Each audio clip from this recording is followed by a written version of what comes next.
카카오가 고삐 풀린 망아지 마냥 뒤도 안 돌아보고 엄청나게 급등하고 있습니다. 폭락장이 있었던 3월 19일에 불과 12만 7,500원 하던 게 지금 27만 원까지 찍었습니다. 두 달도 안 돼서 2배 이상 가버렸습니다. 최근 전염병으로 인한 최대 수혜주 중 하나가 바로 카카오라고 할 수 있습니다. 왜 이렇게 많이 오른 걸까요? 다들 잘 아시겠지만 카카오 하면 카카오톡이 가장 먼저 떠오릅니다. 카카오톡의 가입자 수는 이미 2012년에 4천만 명을 돌파했습니다. 단순히 가입자가 많은 게 중요한 게 아니고 카카오톡은 우리가 매일 합니다. 대한민국 국민이라면 카카오톡을 매일 안 하는 사람은 저는 거의 없을 거라고 생각합니다. 우리나라 인구가 외국인까지 합쳐서 5천만이 조금 넘습니다. 그런데 이미 4천만 명의 이상의 가입자가 있고 심지어 그 많은 사람들이 매일 노출이 됩니다. 그런데 이번에 바이러스 사태가 터지면서 그나마 사람들 간의 교류도 거의 줄어들었습니다. 그러면서 당연히 비대면이 활성화되었고 온라인이 활성화되었습니다. 아무래도 사람들과 직접 접촉을 하지 않기 때문에 그냥 앉아서 또는 누워서 카톡하는 거죠. 카톡을 하다 보면 광고에 자연스럽게 노출이 되고 생일이나 기타 행사가 전부 다 취소가 되면서 그 선물 역시 카카오톡으로 그냥 보내는 경우가 많아졌습니다. 카카오톡 선물 저도 자주 이용하는 편인데 굉장히 편합니다. 광고나 이런 선물뿐만 아니라 카카오페이, 카카오뱅크 벌써 가입자가 3천만 명, 1,200만 명을 넘었습니다. 금융 쪽에도 지금 문어발식으로 엄청나게 확장을 하고 있어요. 심지어 카카오 택시도 계속해서 확장이 되고 있죠. 물론 잠깐 주춤하긴 했지만 어차피 이것도 시간이 지나면 회복을 할 겁니다. 카카오티는 이미 경제활동 인구의 70%인 2,500만 명의 가입자를 보유하고 있습니다. 기본적으로 카카오톡이 접근성이 좋고 누구나 다 하고 있는 거기 때문에 거기에서 파생되는 상품 역시 엄청난 파급력을 가지고 있습니다. 사실 50대 이상 분들은 비대면에 익숙하지가 않습니다. 물론 스마트폰의 보급으로 예전보다는 많이 좋아지긴 했습니다. 하지만 아직도 온라인 결제나 온라인 쇼핑 같은 걸 어려워하시는 분들이 많습니다. 그런데 이번에 그 바이러스 사태가 50대 이상 비대면에 익숙하지 않은 분들도 강제로 적응할 수밖에 없게 만들었어요. 이번 바이러스 사태가 적어도 네이버나 카카오에게 있어서는 엄청난 호재로 작용을 했습니다. 네이버페이는 심지어 포인트 충전액이 전년 대비 8배 증가했습니다. 카카오페이 거래액만 봐도 1분기에 무려 14조 3천억입니다. 전년 동기 대비 40% 가까이 증가했습니다. 근데 이게 제가 볼 때는 일회성으로 그칠 것 같지 않습니다.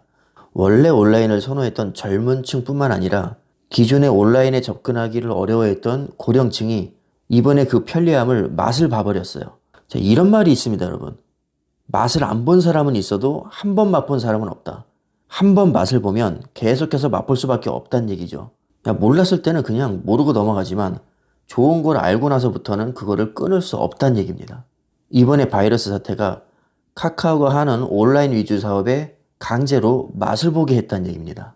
특히 구매력이 상당히 뛰어난 50대 이상의 중장년층 또는 노년층이 온라인의 편리함을 맛을 봐버렸습니다. 일단 카카오의 기본적인 특성 자체가 미래지향적인 사업입니다. 정보 기술을 기반으로 해서 금융, 심지어 최근에 보험까지 진출했죠. 그런데 요즘에는 보험도 비대면 다이렉트로 많이 듭니다. 저도 사실 제가 가지고 있는 대부분의 보험이 다이렉트로 들었고 인터넷으로 가입을 했습니다. 왜냐하면 설계사를 끼는 것보다 훨씬 더 저렴하기 때문입니다. 그리고 최근에 카카오는 스마트폰으로 하는 홈쇼핑까지 진출했습니다. 카카오 쇼핑 라이브라는 건데요. 이게 요즘에 엄청난 인기를 끌고 있습니다. 기존에는 TV로 홈쇼핑을 했다면 이제는 지하철이나 차에서도 그냥 인터넷만 되는 곳 어디라면 홈쇼핑을 하는 겁니다. 이제 막 시작 단계인데 이게 폭발적으로 성장할 가능성이 상당히 높습니다. 일단 가입자가 4천만이 넘어요. 그리고 공간의 제약이 없습니다. 시간의 제약도 없어요. 인터넷만 되는 곳이라면 언제 어디서든 스마트폰을 보면서 쇼핑을 할 수 있습니다. 그러니까 집에서 TV로만 할 수 있는 홈쇼핑과는 차원이 다른 얘기입니다. 그리고 톡보드 광고가 또 있습니다. 톡보드는 채팅창 상단에 있는 광고를 얘기합니다. 카톡은 이미 대세로 자리를 잡았기 때문에 사실상 국민 메신저라고 봐도 과언이 아닙니다. 자, 그런데 거기에 광고가 실린다고 생각을 해보세요. 심지어 그냥 가입만 해놓고 잊고 지내는 성향이 절대 아니죠. 그냥 아침에 일어나자마자 카톡부터 합니다. 연애도 카톡을 하고요. 회사 업무도 카톡을 합니다. 그냥 자연스럽게 광고에 노출이 될 수밖에 없는 구조입니다. 자, 실제로 톡보도 중심의 공격적인 광고 성장과 커머스 활성화로 인해서 카카오의 연간 영업이익이 전년 대비 107% 증가할 것으로 전망이 되고 있습니다. 자, 어렵게 생각할 게 전혀 없습니다. 그냥 상식적으로 생각하면 될 것 같습니다.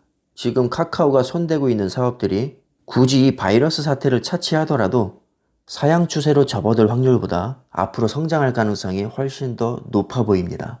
이거 하나면 주식이 오른 이유를 설명하기에 충분합니다. 기업이 현재 돈을 잘 벌고 있고 앞으로도 돈을 잘 벌 것 같다.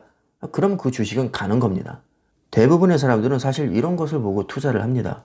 그리고 심리가 상당히 많이 반영이 됩니다. 미래에 잘 나갈 것 같다. 그러면 너도 나도 더 오르기 전에 주식을 매수하려고 합니다. 그 매수세가 몰리게 되면 주식이 그냥 급등하는 겁니다. 어떻게 보면 그 기대감이 선반영되었다고 볼 수도 있습니다. 자, 그런데 웃긴 건 고평가됐다고 항상 말 나오는 주식들이 결국에는 더 갑니다. 요즘에 카카오가 고평가됐다는 말들이 많은데 판단은 여러분 몫에 맡기겠습니다. 카카오의 미래가 지금보다 10배, 20배의 가치가 있다고 믿는 분들은 지금 들어가도 전혀 늦은 게 아니겠죠. 자, 아무쪼록 제 영상을 보시는 모든 분들은 주식으로 부자 되시고 대박 나시기 바라겠습니다. 감사합니다.